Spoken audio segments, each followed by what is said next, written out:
હાલો friends, Isha કુકિંગમાં તમારું બધાનું હાર્દિક હાર્દિક સ્વાગત છે।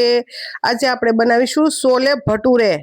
છોલે ભટુરે બનાવવા માટે આપણે ભૂકી છે ને, ભૂકી એને ગરમ કરીને એનું પાણી હોય ને એ આપણે છોલે બાફીને એમાં એડ કરવાનું છે। આપણે અમૃતસરી છોલે ભટુરે બનાવવાના છે ને એના માટે તો આપણે છોલે પલાળી દીધા હતા 5 કલાક। ચણા આવે ને, જે વ્હાઈટ ચણા આવે ને ઈ, અને એમાં છે ને ભૂકી આપણે હોય ને ગરમ કરી એટલે પાણી કાળું થઈ જાય, ઈ બાફામાં એડ કરવાનું છે। અને મીઠું અને મોટી એલચી આવે ઈ અને લવિંગ, ખાસ કરીને મોટી એલચી તો તમારે લેવાની તો જ એનો સ્વાદ આવશે, નકર સ્વાદ આવશે નહીં। અને બાફા મૂકી દઈશું આપણે, 4 વિસાલ કરી નાખવાની એટલે સરસ થી ને એકદમ સોફ્ટ થઈ જાય। ચણાનો દાણો હોય ને ઈ, અને ભટુરે લોટ બાંધવા માટે આપણે દહીં એડ કરી દીધું છે।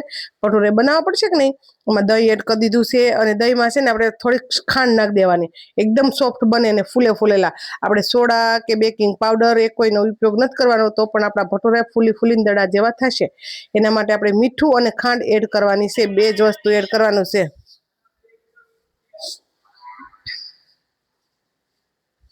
જોઈ શકો છો તમે, દહીંમાં એડ કરી દીધું છે અને પછી મિક્સ કરી લઈશું આપણે એને સરસ થી। એટલે લોટ બાંધવામાં આપણે ઉપયોગ મસ્ત રીતના લોટ સોફ્ટ બને ને એના માટે। પાણી ઘટે તો આપણે પાણી પણ યુઝ કરી શકવી, પણ દહીં તો તમારે ખાસ યુઝ કરવાનું છે। આપણે આ કપ છે દેખાય છે ને, આપણે 2 કપ લોટ બાંધવા લીધો તો લોટ, 2 કપ લોટ લીધો છે આપણે એમાં।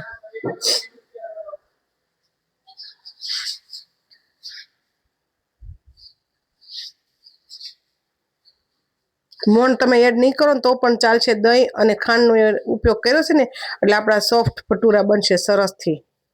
જે હોટલમાં બહાર મળે છે ને એવા જ, એ લોકો છે ને મોણનો ઉપયોગ કરતા જ નથી। આપણે ઘરે તેલ નાખવી છે બનાવી છે ત્યારે, પણ મેં બહારની રેસ્ટોરન્ટ સ્ટાઇલ બનાવ્યા છે અમૃતસરી છોલે ભટુરે। જો લોટ બંધાઈને સરસ થઈ ગયો છે, આપણે એને રેસ્ટ કરવા મૂકી દેવાનો થોડીક વાર, એટલે સોફ્ટ થઈ જાય ને એટલી માટે। ત્યાં આપણે કાંદા ટમેટાને એવું કટ કરવું પડશે, એ કટ થઈ જાય, તેલ એડ કરીને અને છે ને મૂકી દેવાનો, એટલે છે ને લોટ સોફ્ટ થઈ જાય મસ્ત।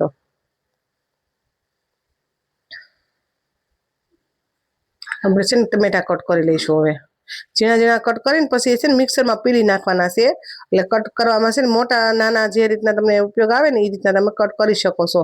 બહુ મોટા કટ કરો નહીં તો ચાલે, નાના કટ કરો નહીં તો ચાલે, મીડિયમ કટ કરવાના તમારે। મિક્સરમાં તો કટ થઈ જ જવાના છે સરસથી, એના માટે।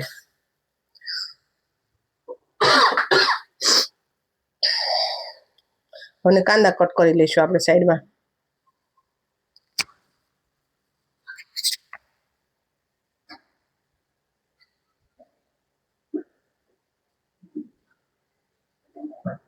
અમૃતસરી છોલે ભટુરે તમે ન બનાવ્યા હોય તો આ રીતના એક વખત બનાવી જોજો, એટલે બહુ મસ્ત ટેસ્ટ આવે છે અને બહુ સરસ બને છે।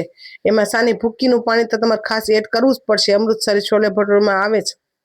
ને જે લગ્ન પ્રસંગમાં છોલે ભટુરે બનાવે છે એની રેસીપી તમારે જોવી તો મને કોમેન્ટમાં જણાવજો।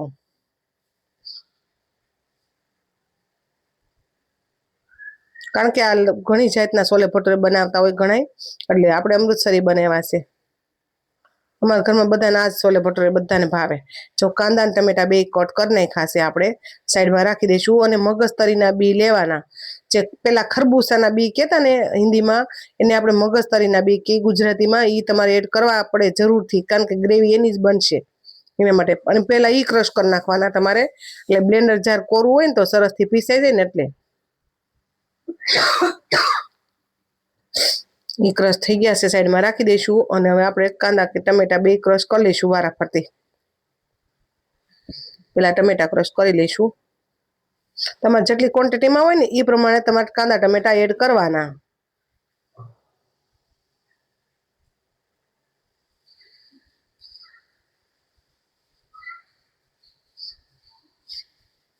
જો સરસ મસ્ત ગ્રેવી થઈ ગઈ છે ને, રેડી। અને હવે આપણે કાંદા એડ કરી દઈશું, એ પણ ક્રશ કરી નાખીશું।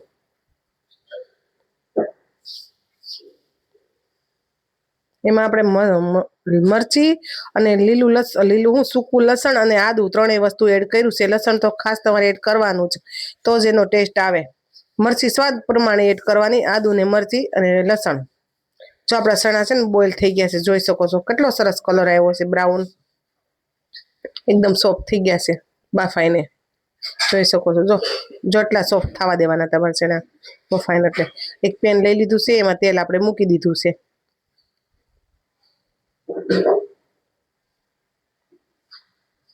એમાં તમાલપત્ર એડ કરી દીધું છે. તમાલપત્ર છે ને આપણે બાફામાં એડ કરી શકો તમે, પણ મેં આમાં એડ કર્યું છે. અને હિંગ લઈ લીધી છે, હિંગ એડ કરી દીધી છે આપણે. ને હવે છે ને આપણે કાંદાની જે મરચીની ને આદુની પેસ્ટ કરી છે ને એ એડ કરી દઈશું સરસથી.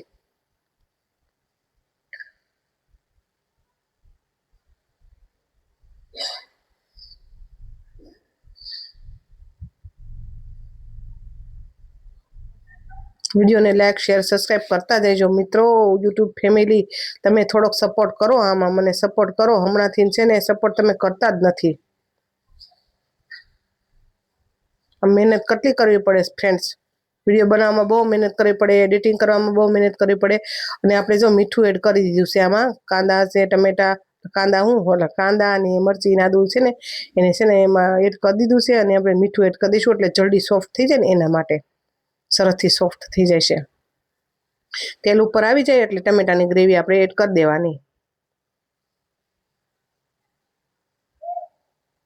આપણે બાફામાં મોટી એલચી ને લવિંગ ને એડ કર્યું હતું ને એટલે આમાં વઘારમાં તમે એડ ન કરો ને તો પણ ચાલે, પણ મોટી એલચી તો તમારે જરૂરથી એડ કરવી જ પડે, એનાથી જ સ્વાદ આવે. અને હળદર પાવડર, ધાણા જીરું પાવડર આપણે એડ કરી દઈશું. આમાં થોડું તેલ છૂટું પડે ને લાગે ને એટલે આપણે એડ કરી દેવાનું. મીઠું તો પહેલા એડ કરી દીધું છે કારણ કે છે ને જલ્દી ગ્રેવી થઈ જાય. જો સરસથી ગ્રેવી થઈ ગઈ છે આપણી. આમાં મગજતરીના બી મેં એડ કરી દીધા હતા, પણ કેમેરો હતો બંધ, પછી થોડાક રહી ગયા હતા ને એ આપણે એડ કરી દઈશું હવે. મગજતરીના બી આવી રીતના તેલ છૂટું પડે ને પછી જ એડ કરવાના તમારે.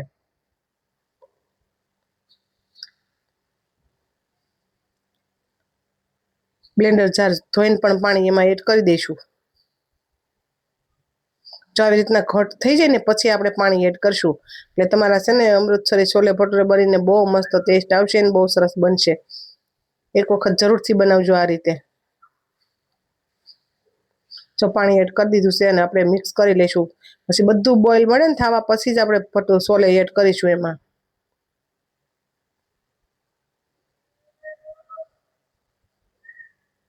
આમાં આપણે ટમેટાની નાખ્યા છે ખટાશ માટે એટલે 2 દાણા ખાંડ તમે એડ કરી શકો છો, કેમ કે તો ટેસ્ટ સરસ લાગે મતલબમાં એમ.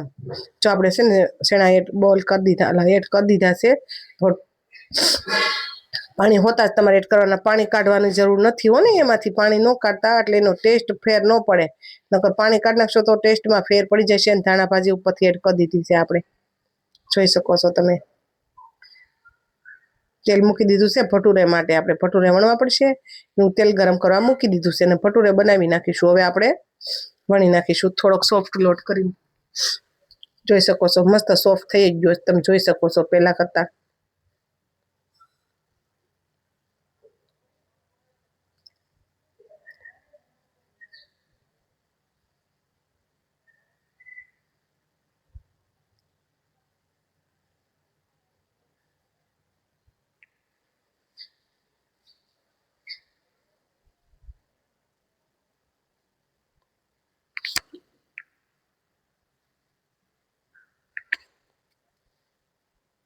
કોઈ નાના બનાવે, કોઈ મોટા બનાવે. હું મીડિયમ સાઈઝના બનાવીશ, તમે જોઈશો હમણાં વણીને. છે ને કોઈને તેલ ફાવે આમાં, પણ મને તેલ ન ફાવે એટલે મેં લોટ લીધો છે. મેંદાનો લોટ આપણે સાઈડમાં થોડોક રાખવાનો. ગમે તે લોટમાં તેલ, વણવામાં તેલ લો કે લોટ લો, કાંઈ ફરક ન પડે. તો એ તમારા ભટુરે ફૂલીને સરસ જ થશે. કોઈ લાંબા વણે, કોઈ ગોળ વણે, પણ અમે મીડિયમ વણવી. એમ બહુ લાંબા નહીં, બહુ ગોળ નહીં. એમાં તોય સ્વાદ તો જે આવવાનો હોય એ જ આવે. લાંબા કે ગોળ વણો તોય પણ દેખાવ માટે વણવાના હોય આપણે. સરસ થઈ ગયું છે જો ફૂલીને દડા જેવું. જો થઈ જશે ફૂલીને. હવે આપણે સર્વ કરી લઈશું ડીશ. એના માટે કાંદા, મરચા ને સોને ભટુરે સબ્જી અને ભટુરે બનીને રેડી થઈ ગયા છે. જોતા જ મોઢામાં પાણી આવે એવી ડીશ બનીને રેડી થઈ ગઈ છે. તો તમને મારી ડીશ કેવી લાગી છે કોમેન્ટમાં કહેજો. અને ગરમ બહુ હતા, ગરમ લાગે આપણને. તો ચાલો બધા જમવા. કેવી લાગી ડીશ તમે મને કોમેન્ટમાં જણાવજો.